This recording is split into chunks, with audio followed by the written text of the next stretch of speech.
ഉരുൾപൊട്ടലിൽ ദുരിതം വിതച്ച കോഴിക്കോട് വിലങ്ങാട് നിവാസികളോട് അവഗണന തുടർന്ന് സംസ്ഥാന സർക്കാർ പുനരധിവാസത്തിലടക്കം രാഷ്ട്രീയം കലർത്തുന്നതായി ആക്ഷേപം.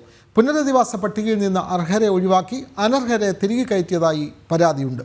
വിവരങ്ങളുമായി ദിസ്ന സുരേഷ് ചേരുന്നു. ദിസ്ന, വിലങ്ങാട്, കോഴിക്കോട് വിലങ്ങാട് ഉണ്ടായ ഉരുൾപൊട്ടലിൽ അവിടെ ദുരിതാശ്വാസ പ്രവർത്തനങ്ങൾ കാര്യക്ഷമമായി നടക്കുന്നില്ല, മറ്റ് പ്രവർത്തനങ്ങളൊന്നും നടക്കുന്നില്ല എന്നുള്ള ആക്ഷേപങ്ങൾ നിരന്തരമായി ഉയർന്നിരുന്നു. ഇപ്പോൾ ഈ പുനരധിവാസ പട്ടികയിൽ നിന്ന് അർഹരെ ഒഴിവാക്കി എന്നുള്ള പരാതിയും ഉയരുന്നുണ്ടല്ലോ. ദിസ്ന സുരേഷ്.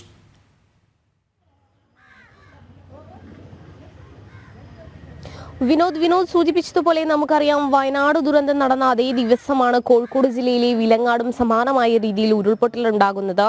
എന്നാൽ വേണ്ടത്ര പരിഗണന ആ സ്ഥലത്ത്, അതായത് വിലങ്ങാടിന് ലഭ്യമായിട്ടില്ല എന്ന പരാതി തന്നെയാണ് പിന്നീട് നടന്ന പല പ്രവർത്തനങ്ങളിലും അല്ലെങ്കിൽ പല രീതിയിലുള്ള കാര്യങ്ങളിലും അവിടുത്തെ ജനങ്ങൾ പറഞ്ഞിരുന്നത്. ഇപ്പോഴിതാ അവസാനമായി വിലങ്ങാടിനെ പുനരധിവസിപ്പിക്കുന്ന ആളുകളുടെ പട്ടിക പുറത്തു വന്നിരിക്കുന്ന ഒരു സാഹചര്യമാണ് നിലവിലുള്ളത്.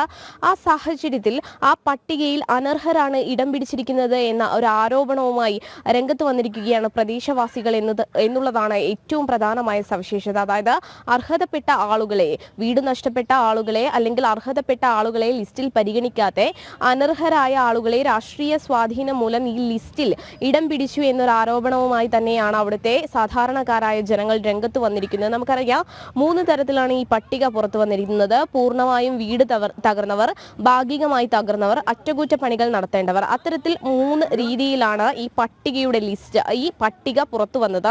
ഈ പട്ടികയിലൊക്കെ ഇടം പിടിച്ചവർ അനർഹരാണ് എന്നൊരു ആരോപണം തന്നെയാണ് അവിടുത്തെ സാധാരണക്കാരായ ജനങ്ങൾ ഉന്നയിക്കുന്നത്. അവർ പറയുന്നത്, ഇത്തരത്തിൽ സാധാരണക്കാരായ ജനങ്ങൾ അല്ലെങ്കിൽ ഇത്തരത്തിൽ ദുരിതം അനുഭവിക്കുന്ന ജനങ്ങളെ പരിഗണിക്കാതെ രാഷ്ട്രീയ സ്വാധീനം കൊണ്ട് അർഹതയില്ലാത്തവരെ ഈ പട്ടികയിൽ തിരികെ കയറ്റി അത്തരത്തിൽ രാഷ്ട്രീയപരമായി ഈ ദുരന്ത ഭൂമിയെ മാറ്റുവാനുള്ള അല്ലെങ്കിൽ ദുരന്തം നടന്ന ഈ സ്ഥലത്ത് വീണ്ടും രാഷ്ട്രീയം കളിച്ചുകൊണ്ട് അത്തരത്തിലൊരു ഒത്തുകളി നടത്തുന്നു എന്നൊരു ആരോപണം തന്നെയാണ് അവിടുത്തെ സാധാരണക്കാരായ ജനങ്ങൾ ഉന്നയിക്കുന്നത്. നമുക്കറിയാം, വിവിധ ആവശ്യങ്ങൾ ഉന്നയിച്ചുകൊണ്ട് അവർ പ്രതിഷേധ പരിപാടിയിലൊക്കെ കടന്നത് കഴിഞ്ഞ മാസങ്ങളിലൊക്കെ തന്നെ നമ്മൾ കണ്ടതാണ്. യാതൊരു തരത്തിലുള്ള ആനുകൂല്യങ്ങളും അവർക്ക് ലഭ്യമായിട്ടില്ല എന്നത് തന്നെയാണ്. ആ സ്ഥലം ഒന്നും തന്നെ വാസയോഗ്യമല്ല എന്ന റിപ്പോർട്ട് ഉണ്ടെങ്കിൽ കൂടിയും ഉരുൾപൊട്ടൽ ദുരിതം വിതച്ച നിവാസികളോട് സംസ്ഥാന സർക്കാർ അവഗണന തുടരുന്നത്. അതിനിടെയാണ് പുനരധിവാസത്തിലടക്കം രാഷ്ട്രീയം കലർത്തുന്നതായി ആക്ഷേപം വരുന്നത്. പുനരധിവാസ പട്ടികയിൽ നിന്ന് അർഹരെ ഒഴിവാക്കിയെന്നുള്ള പരാതിയാണ് ഇപ്പോൾ ഉയരുന്നത്. വിവരങ്ങൾ നൽകുകയായിരുന്നു ദിസ്ന സുരേഷ്.